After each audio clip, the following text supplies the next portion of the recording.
Olemekezeka Dr. Dalitso Kabambe, we are live on Times Television. Very briefly, ndi utenga wanju mene munabweretsera anthu kuno kumulanje. Ndi utenga ona kuti boma lilipo panoli lakanika, anthu akuvutika, kuli njala, mphawi sunatheke kukonzeka, zinthu zikungokwera mtengo, ma business kusakuyenda bwino, anyamata ntchito sakuzipeza, zikufunika kukonzanso dziko lathu. Ndi ife timauza Amalawi kupyolera kuno kwa Kanamphungo kuti ife chipani cha UTM takonzeka kulamba pa 16 September tizachikonzanso chuma dziko lino. Njolinga kuti mitengo idzakhale kukhazikika, komanso tizeke ndalama zokwanira kuntchito za ulimi tizazikonzenso kachiwiri. Tizapanga ma factories ndi kukonza zimene zija. Ndalama zina zochuluka tizake kunkhani za migodi, tizasinthe kuno kuli migodi itatu imene tingate kuitsekula wa bauxite, water ya earth konkuno kumulanje, komanso wina water ya earth ku Phalombe. Migodi yonse tizaitsekula ife aite musaka 5 zoyambirira. Komanso ntchito za zokopa alendo kuno kumulanje ali ndi phiri the third largest mountain kuno ku Africa. Sidaligwisa ntchito bwino kwambiri kuti dzikopera alendo. Tifuna tipange ma meters ambiri okopera anthu kuti abwere kuno kumulanje. Zimene tizazikonzenso kuti anthu adzabwera ambiri kuno kumulanje.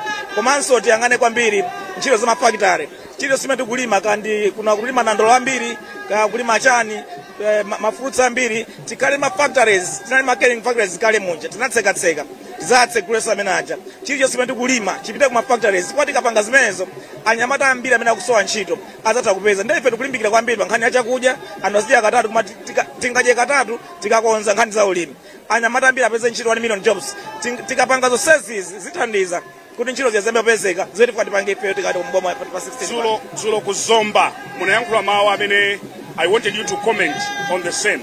Kuti project ya boma, project yomwe kupanga wa private imakhala ndalama pang'ono. Kupanga kuboma ndalama zambiri mbiri. Boma lanu lidzachita bwanji pa project implementation? Zimene tizapanga ife tuna kuti tisakhala ndi pre-inspection audit.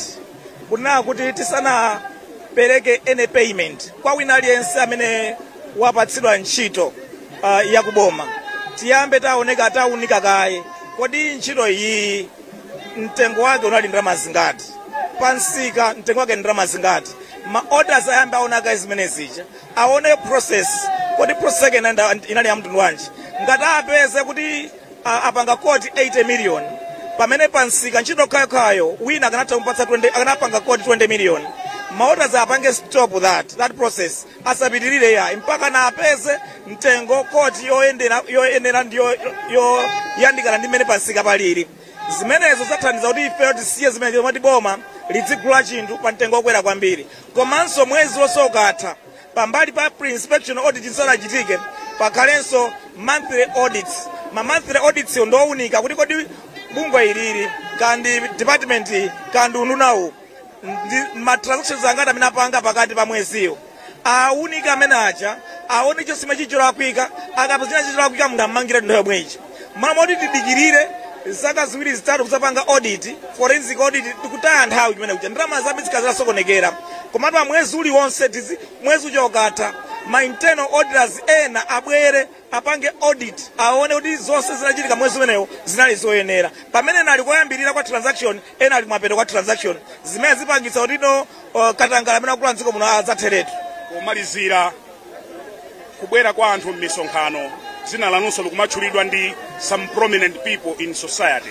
Zikukupatsani chilimbikitso chotani pa ulendo opita ku September 16? Brian, ndopita ku convention nakusana kuti ku convention DK akawina iyo nkanditsutsa topachi. Ndio ndikuwa ndikuuze sopano pa 16 September pano UTM ikuwina president. Mark my words.